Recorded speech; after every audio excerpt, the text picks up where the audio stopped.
Ignite, sparked by BBB, where conversations are taking place to change the future. Welcome back, everyone, to BBB Sharing. I'm Evie, Director of Ignite, sparked by BBB. We are here in the Ignite podcast studio with our President and CEO, Barry Moore. He doesn't like that title, but I always address him that way because that is what he is. I like it. It's just, it's overpowering. Barry promised he was going to be quiet this podcast, so I need you guys to keep track of how many times I did not promise anything that I can't live up to. But today we have a special guest. Do you go by Bob or Robert? Bob. So today we have Bob Ramsey. Barry talked about you. I think 4 or 5 times he brought you up in his office.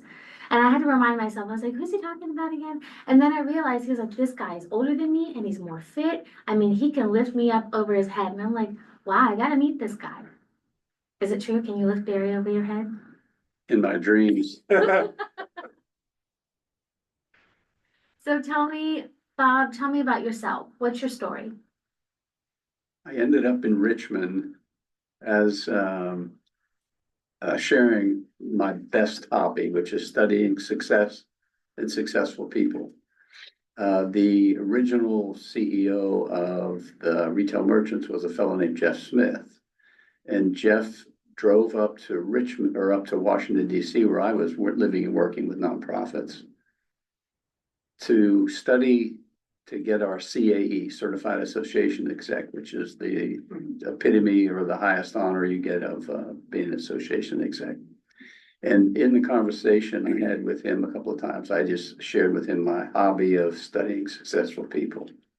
And we both sat for the exam, we passed, and about a year later, he calls me. He said, "Are you still doing that talk about success?" I said, "Yeah." He said, "Would you come and do that in Richmond?"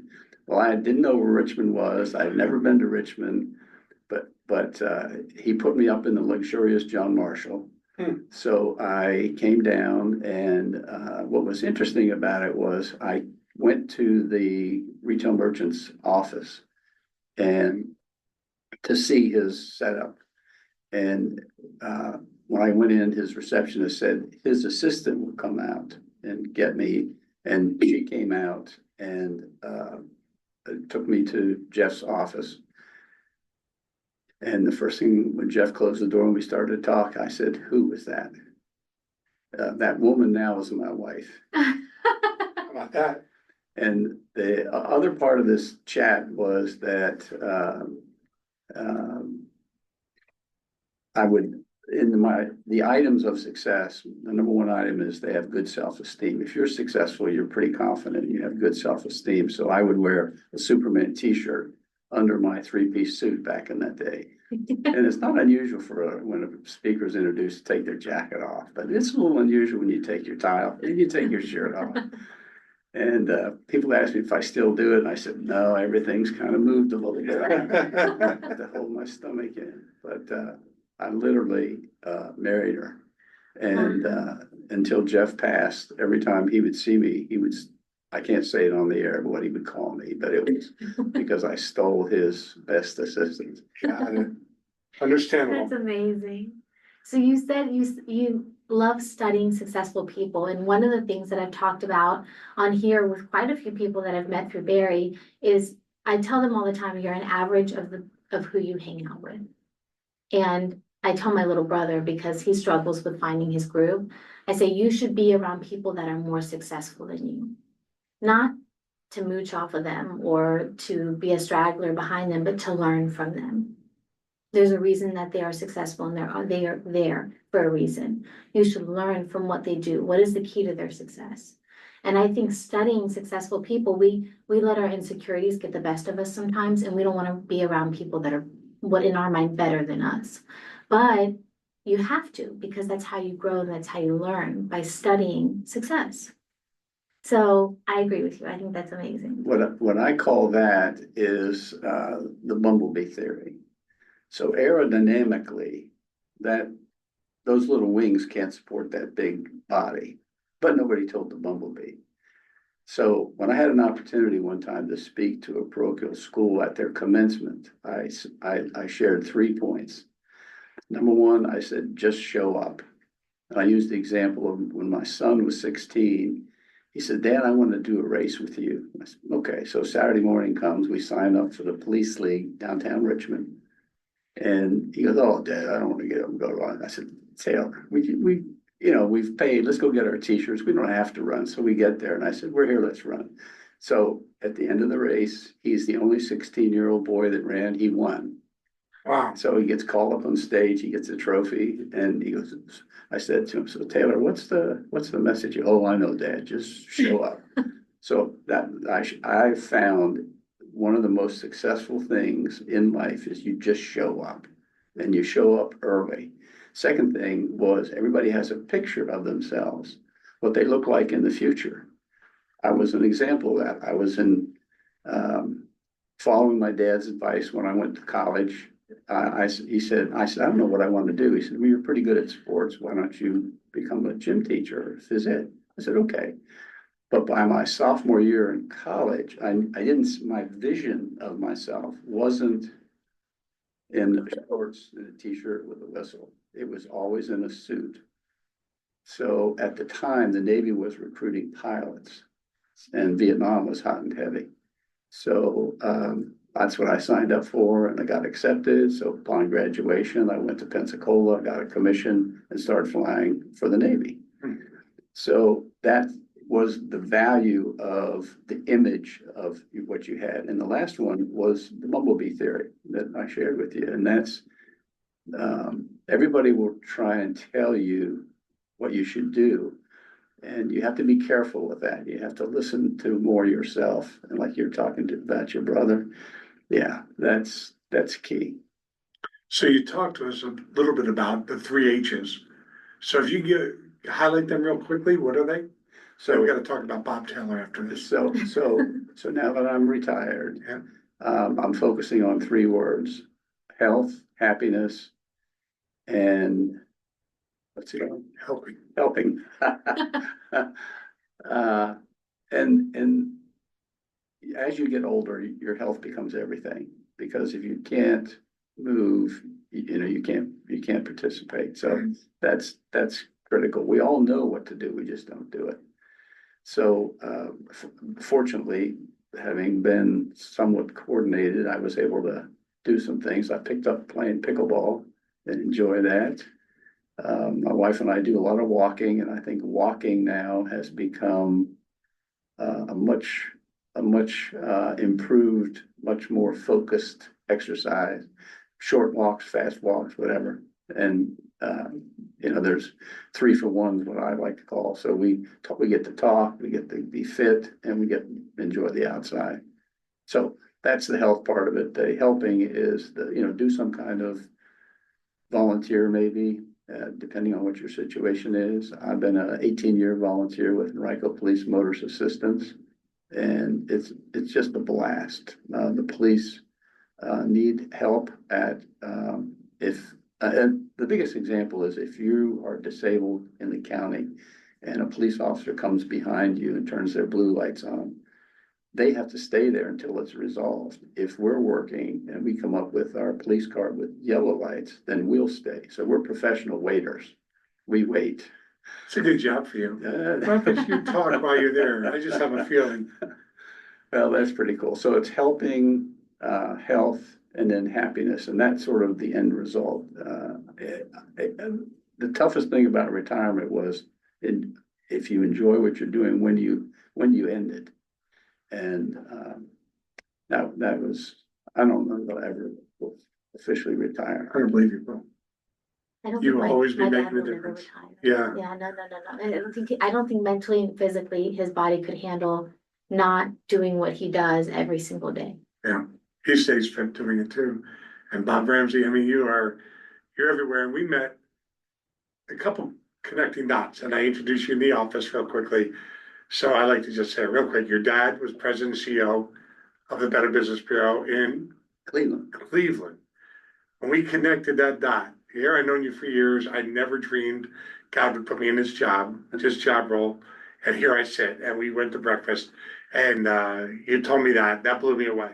So you have an idea of what we do. You know how to spell BBB, which makes it special to my heart. You can spell BBB, like GMC, and that's how I had BMW and all those great jobs. But I met you where?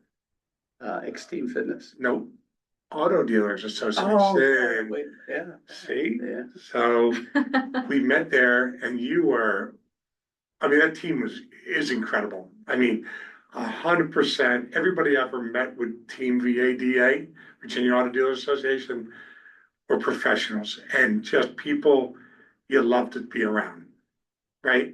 And you were a big part of that. But then you introduced me to X Team. Bob Taylor. So let's talk about that a little bit.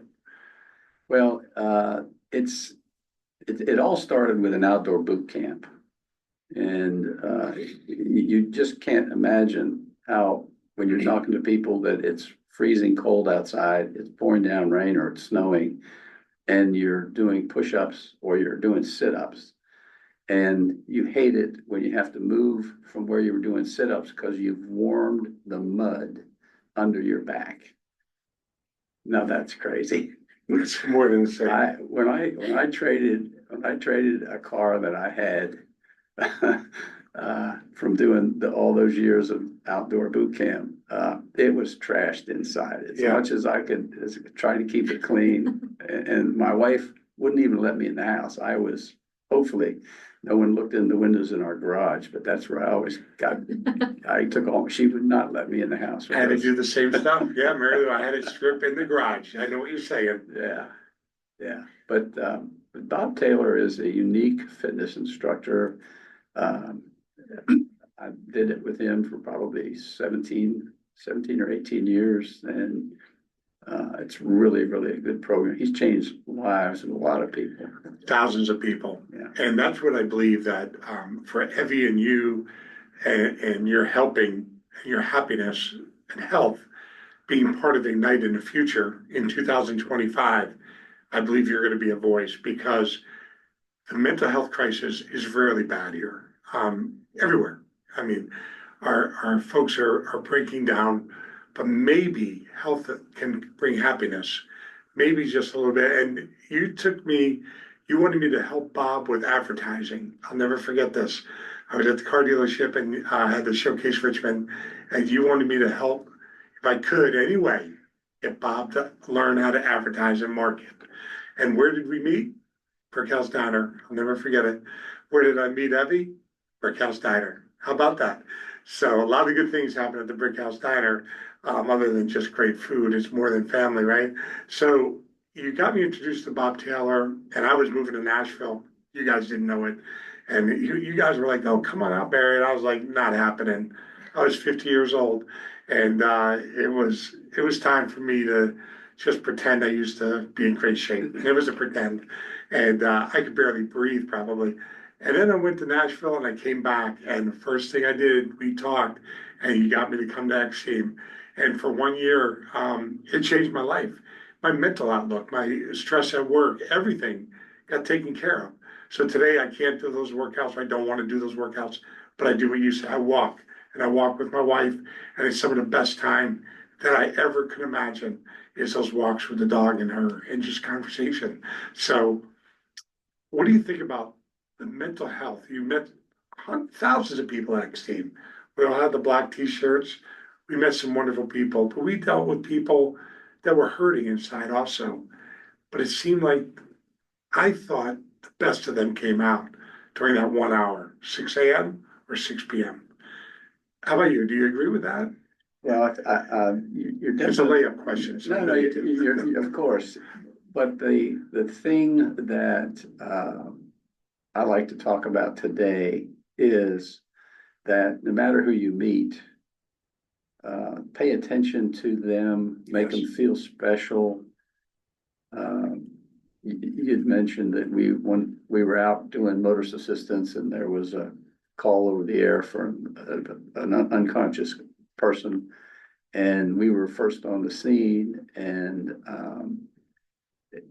from my EMS days, I knew to kind of get down to the level of the person who was sort of sitting on the curb, and then started talking with him and making sure that he was oriented and awake and alert. And he wasn't alert, but he was breathing. it was interesting just to recognize him, give him my full attention. And it's also interesting in the days of nonprofit where I managed hotels and restaurants that I always found and taught when I was teaching conference planning at VCU and UVA that you treat everybody you meet along the way the same. Because if in a large meeting, something's not set up right, the general manager or the salesperson that you talk to, this is 5 o'clock in the morning.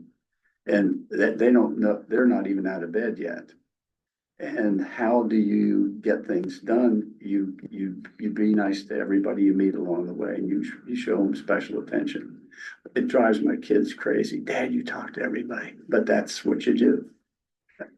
Your wife is so not lucky. Yes, that's a terrible way to talk about our spouses, but it is luck. I mean, it really is a plan, and I'm sure you're just as lucky if you want to say that. But our kids, your kids, have a special dad, and you connected with everybody. You connected with me when you were at VADA.